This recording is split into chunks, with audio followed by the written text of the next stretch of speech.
হযরতে জিবরিল আমিন ইনি আল্লাহর নবীর পক্ষে প্রস্তাব দিলেন, ইয়া রাসূলুল্লাহ, ইয়া হাবিবাল্লাহ, আল্লাহ রাব্বুল আলামিন আমাকে জান্নাত থেকে প্রস্তাব পাঠিয়েছেন।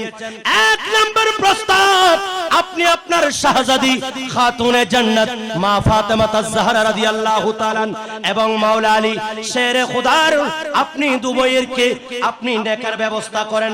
আল্লাহ রাব্বুল আলামিন আরশ আজিম থেকে প্রস্তাব পাঠিয়েছেন, উনি চলে গেলেন। এ আনাস, তুমি কি শুনেছো জিবরিল কেন এসেছেন? ইয়া রাসূলুল্লাহ, আপনি ভালো জানেন। বলেন, আল্লাহ প্রস্তাব পাঠিয়েছে আমার কন্যা হযরতে মা ফাতেমা তাজ-জাহরা রাদিয়াল্লাহু তাআলা আনহা ওনার সাথে হযরতে মাওলা আলীর শাদী দেওয়ার নির্দেশ দিয়েছেন। হযরতে মাওলা আলী দৌড়ে আসতেছেন, আলী কেন এসেছো? ইয়া রাসূলুল্লাহ, আপনার কদমে এসেছি আমি একটা প্রস্তাব নিয়ে। ওগো আল্লাহর নবী, আপনার কন্যা ফাতেমাকে শাদী করার প্রস্তাব।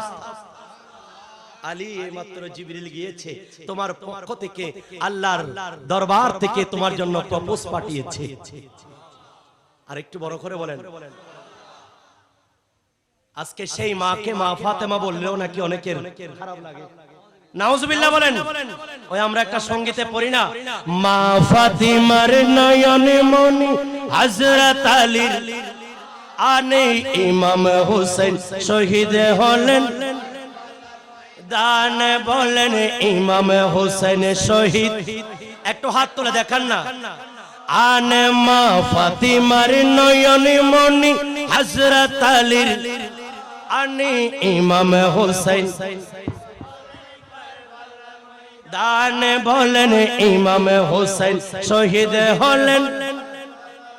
দয়াল নবীর জবানে কারবালার বয়ানে, দয়াল নবীর কারবালার নে আওলাদে রাসূল শহীদ হবেন, হাদিসে প্রমাণ ইমাম হোসেন। কারবালার ময়দান ইমাম হোসেন। ঈদের দিনে নতুন পোশাক পরলো সকলে, হাসান হোসেন কান্দে নানা পোশাকে দাও বলে। বড় করে বলেন। দয়াল নবী করলেন দোয়া, ওগো রাব্বানা জান্নাত হতে কুদরতের পোশাক পাঠাও না। লাল সবুজের সেই পোশাকে কারবালারি শান ইমাম হোসেন। দান বলেন ইমাম হোসেন। দয়াল নবীর জবানে কারবালার এই আওলাদে রাসূল শহীদ হবেন, হাদিসে প্রমাণ ইমাম। এ মা ফাতেমা, আমি চলে যাচ্ছি মদিনার বাজারে, তোমার জন্য আল্লাহর পক্ষ থেকে প্রস্তাব পাঠানো হয়েছে। ওগো আল্লাহর নবী, কি প্রস্তাব?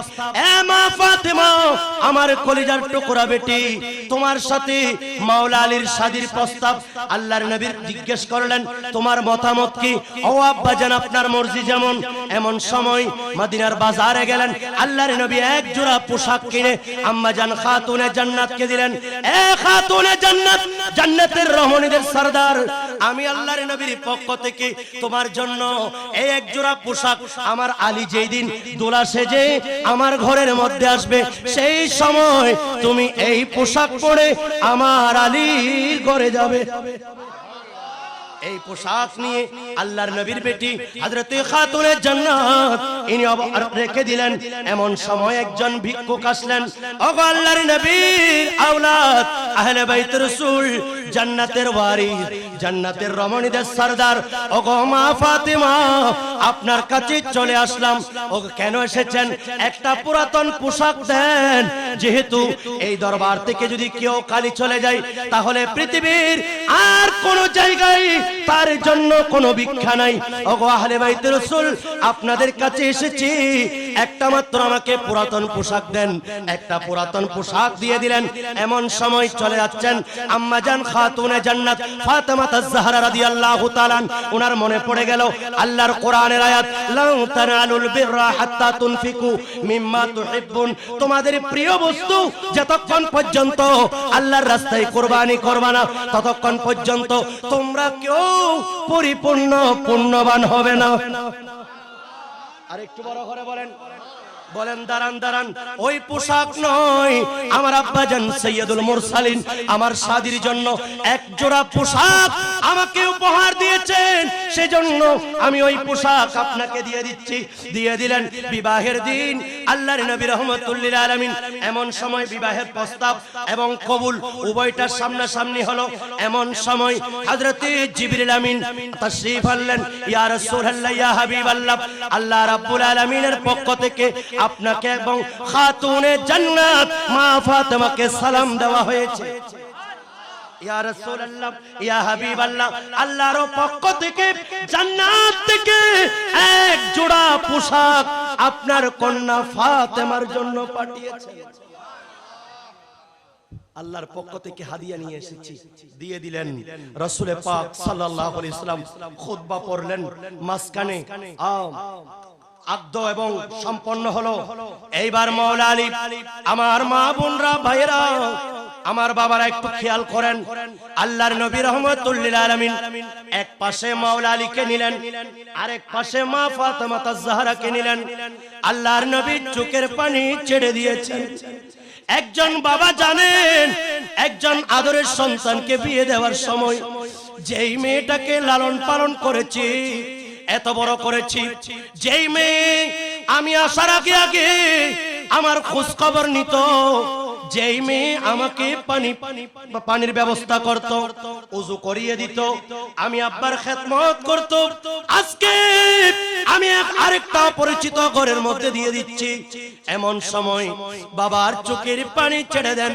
আল্লাহর নবী সৈয়দুল মুরসালিন চোখের পানি ছেড়ে দিলেন। একবার মাওলা আলীর দিকে তাকাই, একবার হযরতে ফাতেমার দিকে তাকাই।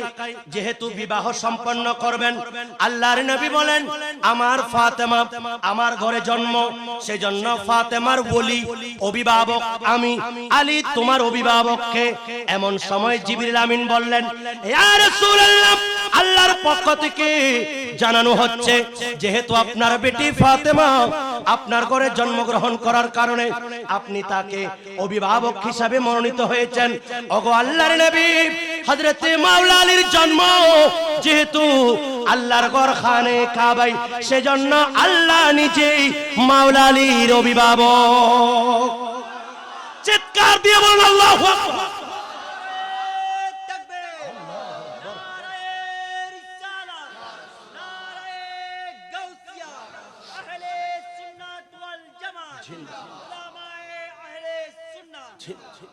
এমন সময় রাসূল পাক সাল্লাল্লাহু আলাইহি ওয়াসাল্লাম একবার মেয়ের দিকে তাকায়, একবার জামাতার দিকে তাকায়। এবার বলতেছেন আল্লাহর নবী, এ আলী শোনো, এ আমার কলিজার টুকরা ফাতেমা, শোনো শোনো, আমি তোমার হাতে তুলে দিচ্ছি এই আমার কন্যা, আমার কলিজার টুকরা সাইয়্যিদাতু নিসাইল আলামিন, যিনি মহিলাদের সরদার, জান্নাতি রমণীদের সরদার, খাতুনে জান্নাত, আমি তোমাকে তুলে দিচ্ছি। এ আলী শোনো, আমার কলিজার টুকরা, এ ফাতেমা আমার শরীরের অংশ, সুতরাং কখনো আমার ফাতেমা যদি কষ্ট পায়, অনুরূপ মনে রেখো আমার ফাতেমা নয় বরং আমি নবী কষ্ট পাবো। সুবহানাল্লাহ। এমন সময় আল্লাহর নবী রাহমাতুল লিল আলামিন আম্মা জান ফাতেমাকে তুলে দিচ্ছেন, আর এক পাশে মাওলা আলী। ওগো আম্মা ফাতেমা শোনো, এ আমার আলী, এ আমার চাচাতো ভাই, আজকে থেকে নতুন সম্পর্ক, এই আমার জামাতা, আমি আলীর হাতে তোমাকে তুলে দিচ্ছি। এ মা শোনো, আমি তোমাকে সাবধান করে দিচ্ছি, যেহেতু আলীর অভিভাবক স্বয়ং রব্বুল আলামিন কখনো যদি তোমার কথাবার্তা চালচলন আচার আচরণে আমার আলী কষ্ট পায়, মূলত আলী নয় স্বয়ং আল্লাহ কষ্ট পাবে। নাউজুবিল্লাহ। এমন সময় এমন ভাবে সংসার করছেন আম্মা জান ফাতেমা তাজহারা মাওলা আলী।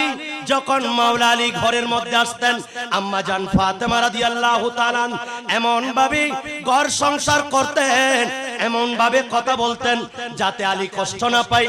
আলী কষ্ট পেলে আল্লাহ কষ্ট পান, সেজন্য মাওলা আলী যখন প্রবেশ করেন এমন ভাবে আম্মা জান ফাতেমা তাজহারার সাথে কথা বলেন যেভাবে যেহেতু উনি যাতে কষ্ট না পায়, কারণ খাতুনে জান্নাত কষ্ট পেলে আল্লাহর নবী কষ্ট পাবেন।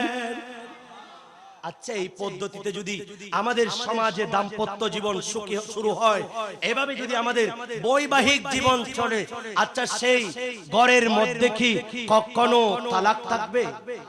কখনো ডিভোর্স থাকবে? কখনো অশান্তি থাকবে? আল্লাহর নবীর আদর্শগুলি আম্মা জান খাতুনে জান্নাত, এই আমরা উম্মতদেরকে শিক্ষা দেওয়ার জন্য, আমাদের জীবনের গুনাহ মাফ চাওয়ার জন্য রাসূল পাক সাল্লাল্লাহু আলাইহি ওয়াসাল্লাম ওনার আহলে বাইত এবং হুজুর গাউসে পাককে রেখে গেছেন। হযরত ওমর ফারুক আযম রাদিয়াল্লাহু তাআলা ওনার হাতে, মাওলা আলীর হাতে আল্লাহর নবী একটা জুব্বা দিলেন। আলী, এই ওমর শুনো, করণ শহরের মধ্যে আমার একজন আছে যার নাম আওয়াইস করণী।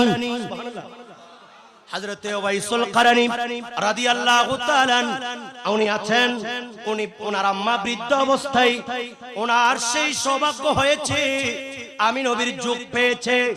আমি নবীর এই দুই চোখে আমাকে দেখে সাহাবীদের মর্যাদা অর্জন করতে পারতো। এই উমর, এই আলী, আমার ইন্তেকালের পরে তোমরা ওনার কাছে গিয়ে আমার এই জুব্বা মুবারক ওনাকে দিবা। এই জুব্বা দিয়ে আমি নবীর পক্ষ থেকে সালাম দিবা। শুধু তাই নয়, এমনকি আমার গুনাহগার উম্মতের জন্য দোয়া করতে বলবা, আমাদের জন্য। সুবহানাল্লাহ বলেন। বারাই রবিউল আউয়াল আজরাইল আসলো ঘরে, উম্মতের মাফেরে ওয়াদাই নবী গেলেন ভুবন ছেড়ে। বলেন উম্মতের মাফের ওয়াদাই নবী গেলেন ভুবন। রাব্বি হাবলি করে কাঁদেন পাপে উম্মতের মায়ায়, কাঁদেন নবী মদিনায়। একটু সবাই বলেন নবী কাঁদেন। দরুদ পড়ে সবাই নবীকে সালাম জানাই, কাঁদেন নবী। আই নবী কাঁদেন মদিনায় শুধু। আল্লাহর নবী রাহমাতুল লিল আলামিন ইন্তেকালের পরে এইবার ওমর ফারুক আযম মাওলা আলী দৌড় দিলেন। দৌড়তে দৌড়তে ইয়ামেনের মধ্যে সেই করণ শহরে দৌড়ে গেলেন। ওয়াইস নামক ওনাকে তালাশ করতেছেন, দেখলেন উনি সাগরের তীরের মধ্যে এমন সময় আল্লাহকে রুকু সাজদা করতেছেন। অত্যন্ত বিনয়ের সহিত সালাম ফিরালেন, ওনাকে সালাম দিলেন, মুলাকাত করলেন। বলেন আমরা এসেছি মদিনায়ে তৈয়বা থেকে। বলেন কে? বলেন আমি ওমর ফারুক, আমি মাওলা আলী। খুশি হয়ে গেলেন। আরে আপনারা তো রাসূল পাকের সেই যুগ থেকে আসতেছেন, যার কারণে উনি তাবির মর্যাদা পেয়েছেন। সাহাবীকে দেখেছেন, বলেন কেন এসেছেন? বলেন রাহমাতুল লিল আলামিন আপনাকে সালাম দিয়েছে। শাইতানির রাজিম। বিসমিল্লাহির রাহমানির রহিম।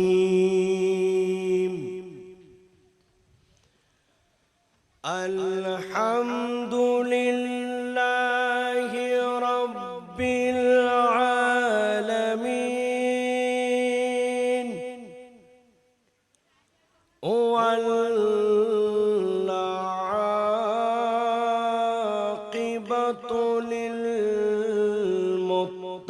للمتقين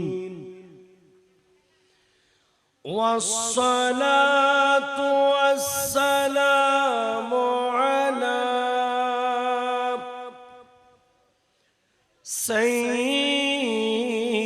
سيدنا محمد صلى الله تعالى عليه وسلم صاحب الحجة والبرهان وعلى آله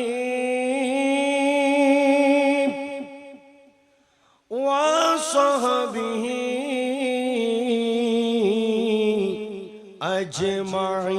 أجمعين أما بعد فقد قال الله تعالى في شان حبيبه آمرا ومخبرا إن الله وملائكته يصلون على النبي يا أيها الذين آمنوا صلوا عليه وسلموا تسليما صلى الله على وآله وصحبه اللهم صل على سيدنا مولانا محمد وعلى آله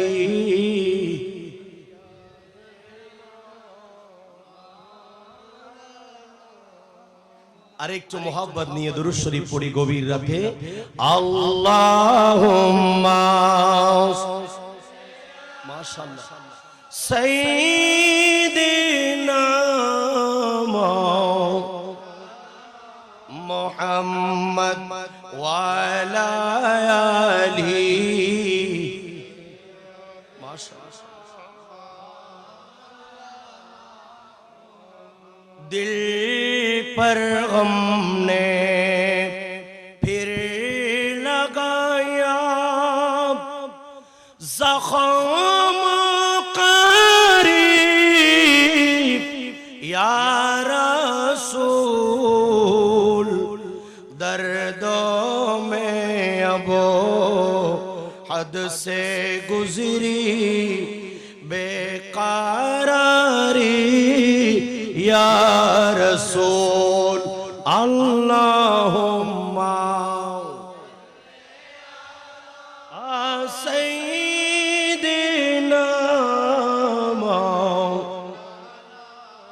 मुहम्मद व अला आलिहि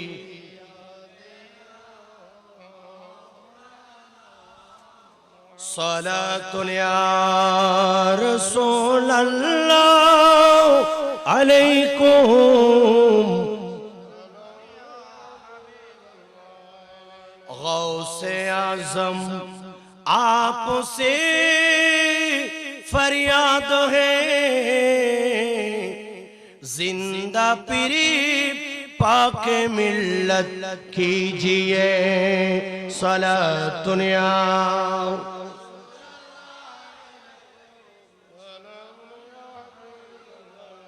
खुदा की रज़ा चाह है तागे दुआ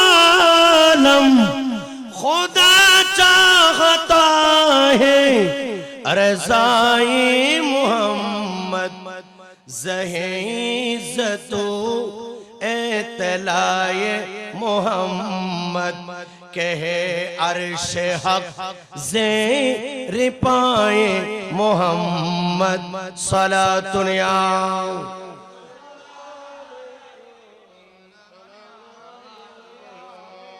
এবার বলেন আজকে গাউসে পাকের এই নুরানি মজলিস পে কারা কারা খুশি হাত তুলেন? আল্লাহ এই হাতগুলোকে কবুল করুক, আমিন। এবং হুজুর গাউসে পাক শাহিন শাহ বাগদাদের একটা বেলায়েতের তাওয়াজ্জু আমাদের তাকদীর নসিব করুক। বড় করে বলেন। আমরা এই গভীর রাতে জিকিরুল আম্বিয়া শুনেছি, জিকিরুস সালিহিন আউলিয়া ইকরামের জিকির যদি করি আমাদের জীবনের গুনাহ মাফ হবে। আপনাদের কি সেই বিশ্বাস আছে? সবাই বলেন ইয়া গাউসে আজম দস্তগী। সবাই বলেন গাউসে আজম কা। আরে একটু মোহাব্বতে বলেন গাউসে আজম কা। रब ने बनाया है कुछ ऐसा, रब ने बनाया है कुछ ऐसा, रुतबा गौसे आज़म का, रुतबा गौसे। একটা জবান বন্ধ থাকবে না, সবাই আমরা চিৎকার দিয়ে হুজুর গাউসে পাকের নাম মুবারক সবাই চিৎকার করে করে বলবো গাউসে আজম কা বলেন রুতবা গাউসে।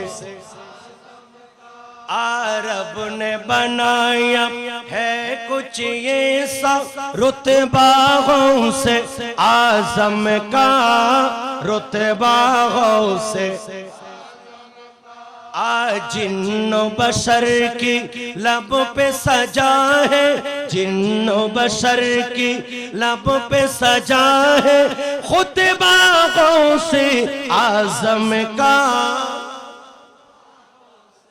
आज़म का खुतबा गौसे। আরেকটু বড় করে বলেন না সুবহানাল্লাহ। যার জিকির আমরা করছি ওনার জিকিরের মধ্যে সকল উম্মতে মুহাম্মাদি এবং বিশেষ করে জিনদের মুখেও সেই গাউসে আজমের জিকির চলছে। আরেকটু বড় করে বলেন সুবহানাল্লাহ। একটু বলেন রুতবা গাউসে खुतबा गौसे। जितने वली आए हैं जहां में सबके अहले शान है, सबके अहले शान है। हर वलियों की गर्दन पे है, हर वलियों की गर्दन पे है, और वलियों की गर्दन पे है तलवारों से आज़म का, तलवार माशाअल्लाह बोलन तलवारों से। जितने वली आए हैं जहां